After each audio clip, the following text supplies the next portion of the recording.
Hola compañeros, muy buenas tardes. Nosotros somos el equipo número 3 y está conformado por José Miguel Parada Obando, Martín Iván Hernández González, Angélica María Hernández Pérez, Concepción Rueda López y su servidora Adriana Samiquis Morales.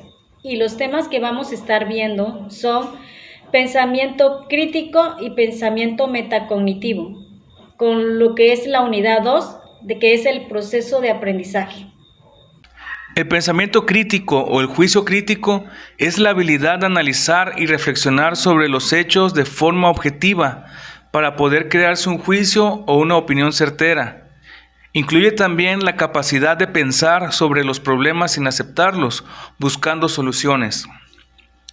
Esta forma de pensamiento no se desarrolla de forma automática con el nacimiento, sino que es necesario practicarla con el objetivo de ser capaz de utilizarla. Para poder desarrollarla es necesario superar algunas características innatas de las personas, como el egocentrismo y el sociocentrismo. Algunos ejemplos de pensamiento crítico son buscar información contraria a lo que se está leyendo, buscar soluciones a problemas que se dan como irresolubles o tomar una decisión informada basada en la consulta a diversos profesionales. Características del pensamiento crítico. Para entender mejor lo que es el pensamiento crítico, vamos a ver sus características más importantes. Es razonable y racional. Una persona que esté utilizando el pensamiento crítico no llega a conclusiones precipitadas, ni se basa en sus emociones para tomar una decisión. Por el contrario, es capaz de recopilar los datos necesarios como para entender una situación por completo y luego analizarlos para extraer la conclusión más lógica. Por lo tanto, cualquier razonamiento que se base en los sentimientos o las opiniones en lugar de los hechos no puede ser considerado como pensamiento crítico. Es reflexivo. Para poder llevar a cabo un acto de pensamiento crítico, no es suficiente con poder recopilar datos racionales y dejar de lado las emociones. Además de esto, una persona que quiera formular un juicio crítico tendrá que ser capaz de reflexionar sobre el tema de tal manera que se asegure de comprender totalmente lo que está ocurriendo. Requiere la voluntad para investigar sobre un tema. Una persona que no sienta curiosidad sobre un tema o situación en concreto, no podrá nunca realizar un ejercicio de pensamiento crítico sobre ello. Esto se debe a que, para poder recopilar todos los datos y analizarlos de forma no sesgada, es necesario querer conocer realmente lo que ocurre. Por ello, las personas capaces de formular juicios críticos sienten curiosidad de forma innata o, en algunas ocasiones, han aprendido a generársela. La persona debe ser capaz de pensar de forma independiente. Una persona que acepta toda la información que recibe jamás será capaz de desarrollar sus habilidades de pensamiento crítico. Para lograrlo, debe poder analizar todas las opiniones y hechos que recibe con el fin de separar los que son ciertos de los que no. Por esta misma razón, una persona que sea capaz de utilizar el pensamiento crítico no es fácilmente manipulable. Al reflexionar siempre sobre lo que escucha, será capaz de separar la verdad de la que no lo es. Requiere de pensamiento creativo. Debido a que no puede fiarse de todo lo que escucha, una persona con pensamiento crítico tiene que ser capaz de encontrar soluciones novedosas a distintos problemas. De esta manera podrá generar sus propias respuestas, aunque nadie más las haya encontrado todavía. Tiene que ser imparcial. La persona con la capacidad de generar juicios críticos tiene que poder escuchar todas las versiones de un mismo hecho con el fin de decidir cuál es la verdad. Por lo tanto, no puede dejarse llevar por sus prejuicios u opiniones previas. Los pensamientos sesgados no tienen cabida en una persona que quiera dominar esta habilidad. Habilidades del pensamiento crítico. Para conseguir utilizar el pensamiento crítico, una persona debe dominar una serie de habilidades fundamentales, que son las siguientes. Tener conciencia de la situación con el fin de identificar problemas, ideas o situaciones sobre los que se quiere reflexionar. Entender la importancia de priorizar y organizar los datos para resolver un problema. Ser capaz de recopilar la información pertinente para entender la situación entre manos. Entender todos los datos recogidos, incluso aquellos que tienen significados ocultos. Diferenciar entre la información verdadera de la que no lo es, evitando utilizar prejuicios para separar los dos tipos.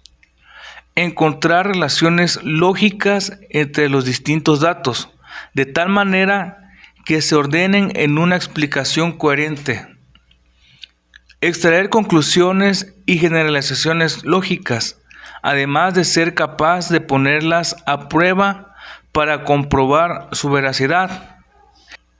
Y finalmente, reorganizar las propias creencias con base en las nuevas experiencias e información adquiridas con el tiempo. ¿Cómo se desarrolla el pensamiento crítico? A continuación, veremos algunas formas para desarrollar las habilidades del pensamiento crítico. Haz preguntas simples. Cuando comenzamos a examinar un tema, es fácil sentirse abrumado con la cantidad de información disponible. Normalmente queremos saberlo todo de golpe, pero si nuestras preguntas no son las adecuadas, podemos caer presos de exceso de información. Para evitarlo y comenzar a desarrollar tus habilidades de pensamiento crítico, comienza realizando preguntas muy sencillas, como por ejemplo, ¿qué es lo que ya sabes sobre el tema en cuestión? ¿Qué quieres aprender? ¿Hay algún aspecto concreto sobre lo que necesites saber más? ¿De dónde puedes sacar la información? Cuestiónatelo todo. ¿De dónde puedes sacar la información? En ocasiones, lo que creemos saber es tan complejo o la información está tan mezclada que resulta complicado separar lo que es cierto de lo que no lo es. Por lo tanto, para pensar de manera racional sobre cualquier tema, lo primero que necesitamos saber es volver a repasar los fundamentos de lo que tenemos como cierto. Para ello, tendrás que dudar sistemáticamente de todo aquello que dabas por bueno. Cuando detectes una creencia o pensamiento que no puedas respaldar con hechos objetivos y fácilmente verificables, investiga sobre el tema hasta que puedas formar una opinión racional al respecto. Presta atención a tus procesos mentales. Nuestra mente es capaz de una gran cantidad de proezas, pero no es infalible. Según Daniel Kahneman, psicólogo ganador de un premio Nobel, cuando examinamos la información, nuestro cerebro toma una serie de atajos para explicar de una forma más sencilla de lo que ocurre. Estos procesos de pensamiento harán que tengan que estar muy pendientes de lo que pasa dentro de tu mente si quieres conseguir examinar la información disponible sin dejarte llevar por tus prejuicios o ideas preconcebidas. Piensa por ti mismo. Finalmente, en ocasiones, la evidencia encontrada no es suficiente para formarte una opinión definitiva sobre un tema. En estos momentos, tendrás que hacer caso de tu sentido común y de tu experiencia previas para tomar una decisión.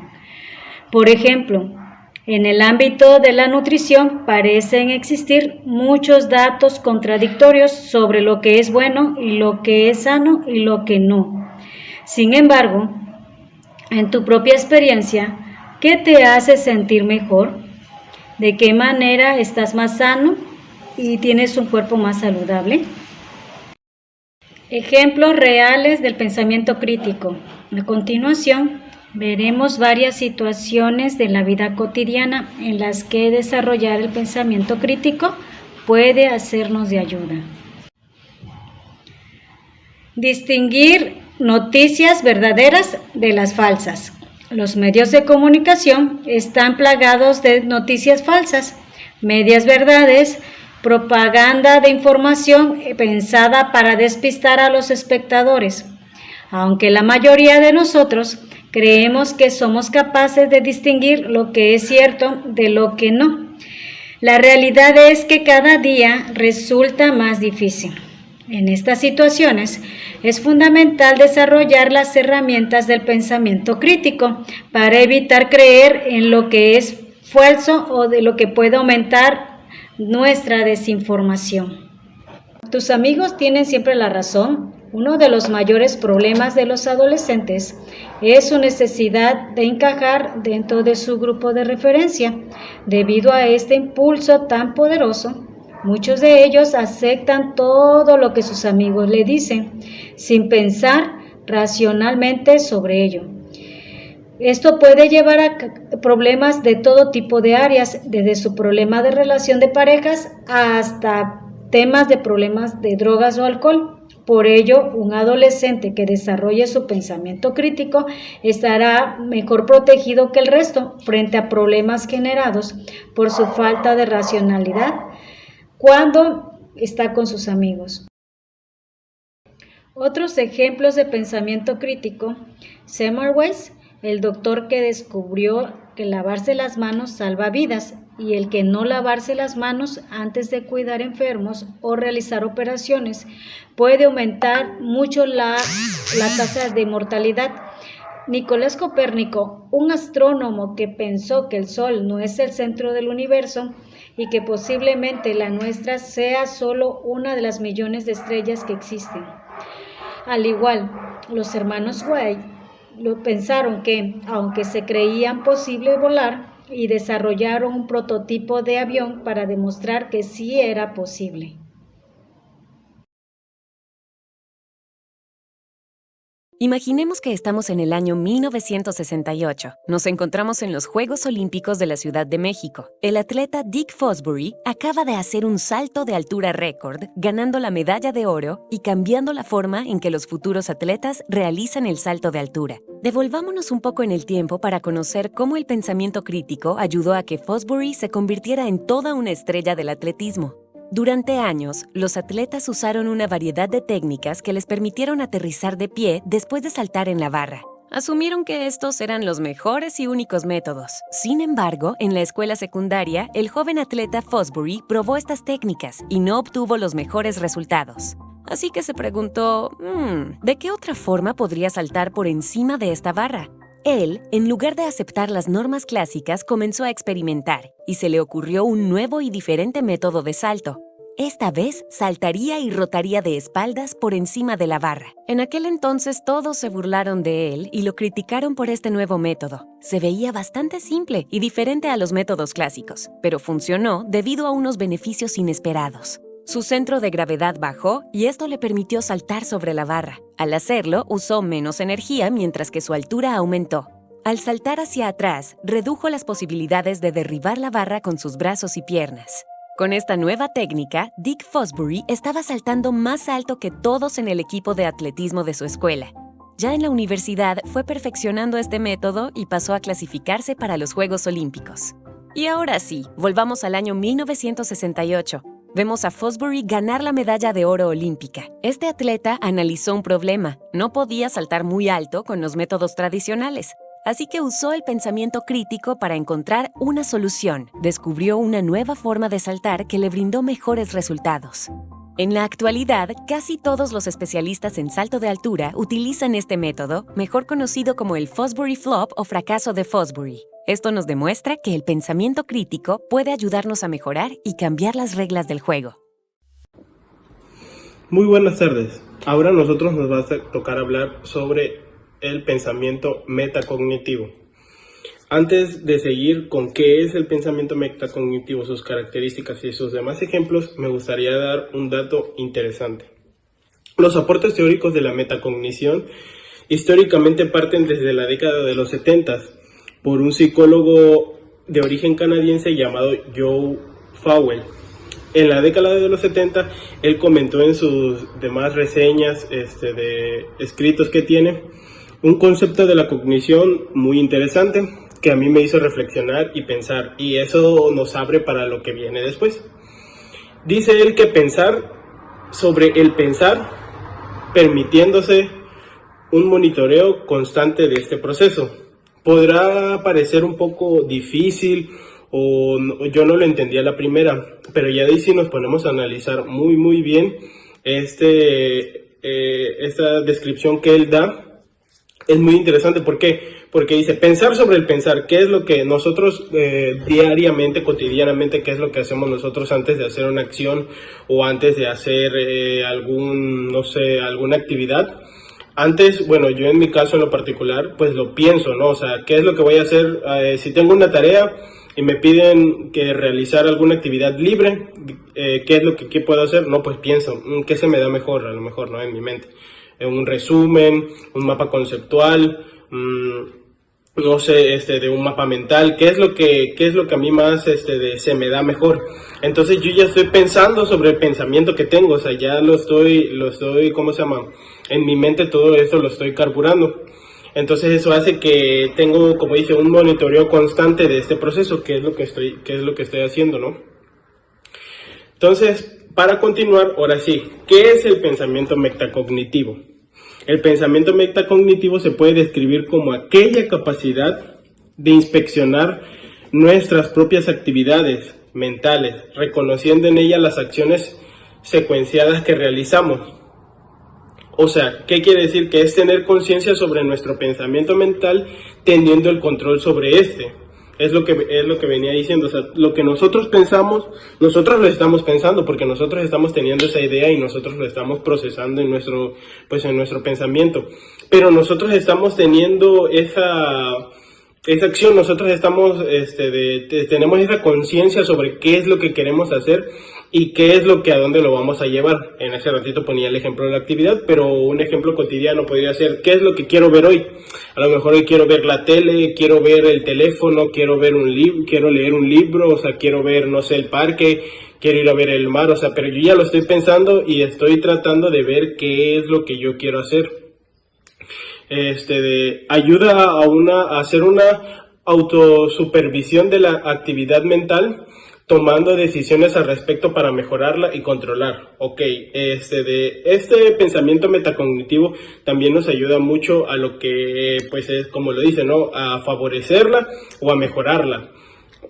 Y no entorpecerla. ¿Por qué? Porque puede ser de que yo, no sé, un ejemplo de la vida cotidiana, se te descompone algo, se te descompone a lo mejor la llave, no sé, se te descompone, o te pasa X y mil cosas, pues tu conocimiento no es tan vasto, no lo conoces muy bien como, si se te descompone la llave del baño, ahora sí que de donde te lavas las manos, pues tú no eres fontanero, ¿no? Pero se te vienen 1001 pensamientos de, ¿y qué hago? Pues primero cierro la llave, ya de ahí pues tengo que traer una perica, ¿no? O sea, tengo que cerrar la llave, ¿qué es lo que tengo que hacer? Entonces, todo eso que va surgiendo en nuestra mente, todo eso es el pensamiento metacognitivo.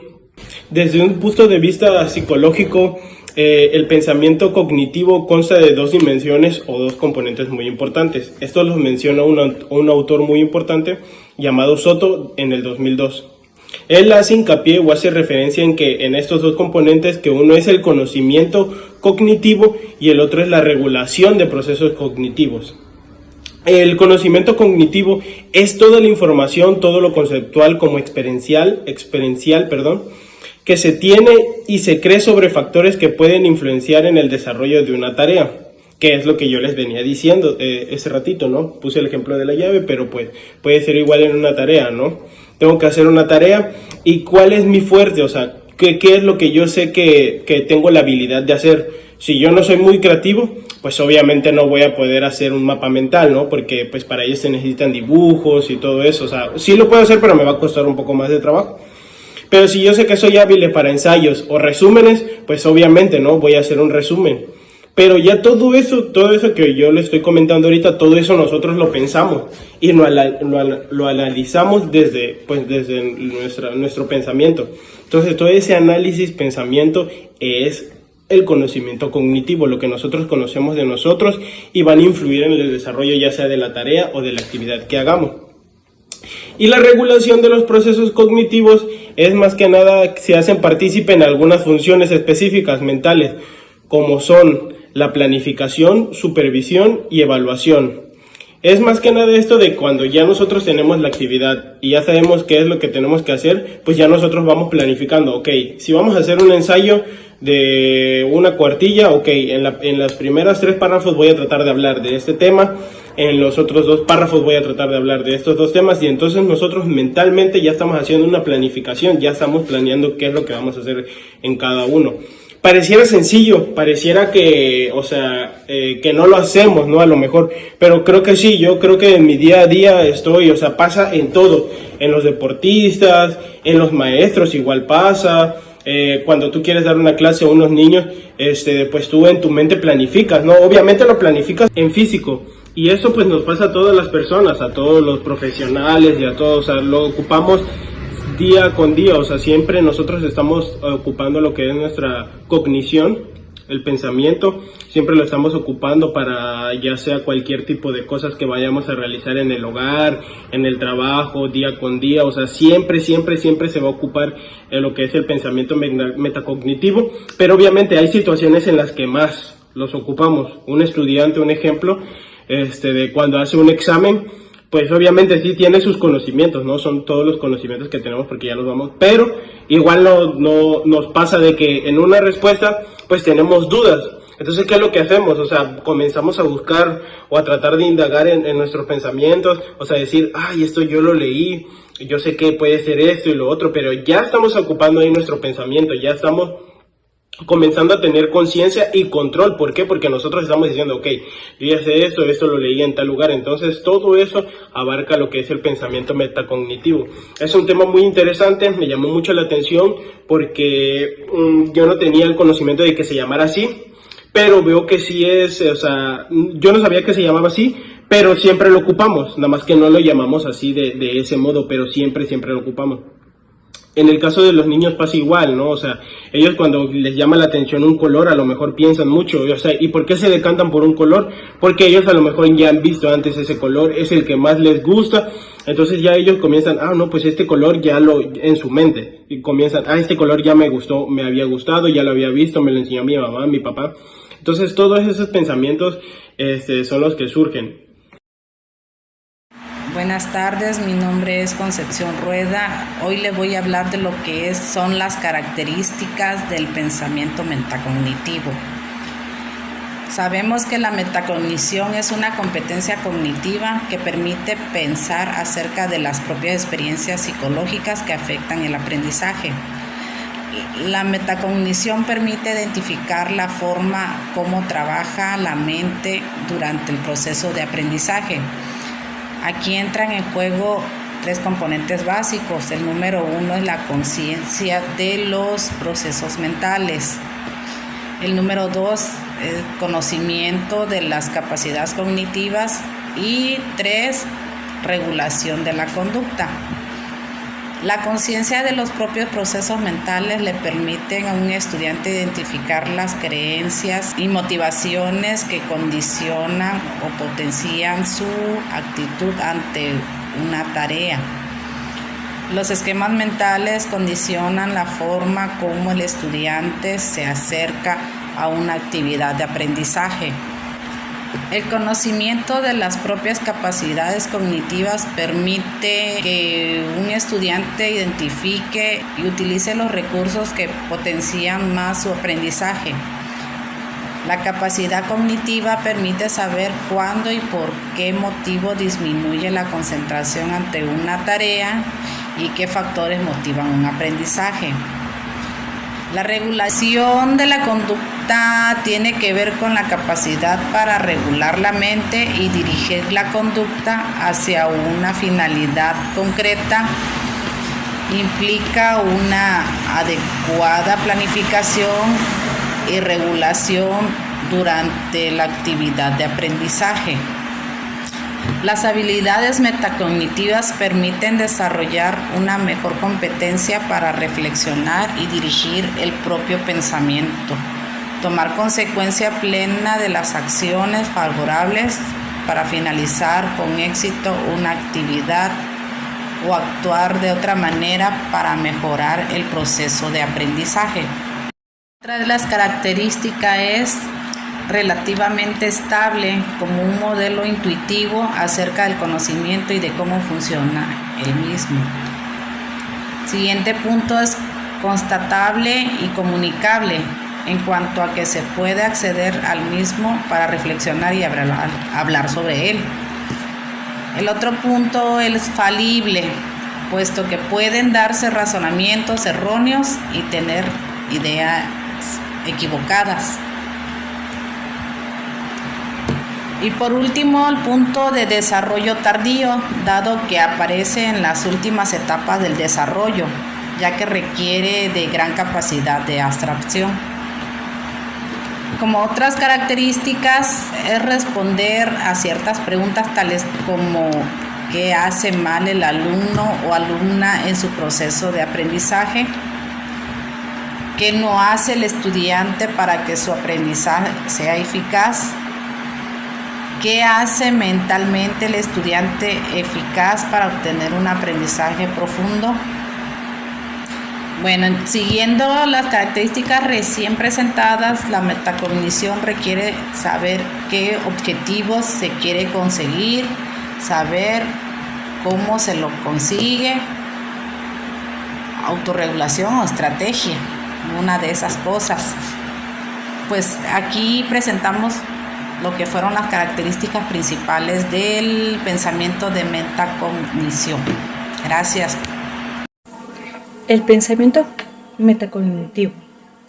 Este es aplicado en las habilidades metacognitivas, que también se pueden ayudar a los niños a gestionar sus sentimientos y aumentar su autoestima. Los malos sentimientos que tienen los niños cuando se sienten frustrados se convierten fácilmente ellos en una autoconservación negativa. ¿Esto por qué se da? Porque ellos mismos se auto dicen, si fallé en el examen, ¿eso qué significa? Que no soy inteligente. Entonces, el pensamiento metacognitivo puede ayudar a los niños a pensar en las cosas y a dejar de martirizarse. Por ejemplo, si fallé en el examen, ¿por qué? ¿Porque no estaba preparado? O ¿cómo puedo estar preparado para la próxima vez? Entonces, explicando el ejemplo anterior del por qué el niño afirma el haber fallado en el examen y se cuestiona de cómo puedo yo mejorar en esa próxima evaluación o examen que yo vaya a obtener, no, vaya. Así que existen varios factores por qué un niño puede fallar en un examen o al no poner atención durante las clases o no haber estudiado para poder reforzar ese mejor aprendizaje, ¿no? Entonces, el niño puede mejorar. ¿Cómo es que puede mejorar el niño? Entonces, puede mejorar para que él obtenga mejores resultados. Sería mediante una estrategia, ¿no? Una de esas estrategias le serviría como de apoyo para que él se le facilite al adquirir mejor el aprendizaje y tener un mejor conocimiento a la hora de aplicar lo ha adquirido, ¿no? Y así a él se le facilite y ya no tenga esa autocrítica o ese pensar de que tiene de que por qué no puedo, ¿no? Esto se puede aplicar, esto implica reflexionar sobre sus propios procesos de aprendizaje, utilizar estrategias para mejorar la comprensión y el rendimiento académico y ser consciente del nivel de comprensión y de las acciones que para él pueda mejorarlas, ¿no? Entonces, aquí en esto hablaremos de las estrategias metacognitivas, que dice que son acciones que se utiliza el sujeto antes, durante y después que tengan un lugar de los procesos de aprendizaje para optimizar su aprendizaje. Dice que ahí son 3 dimensiones.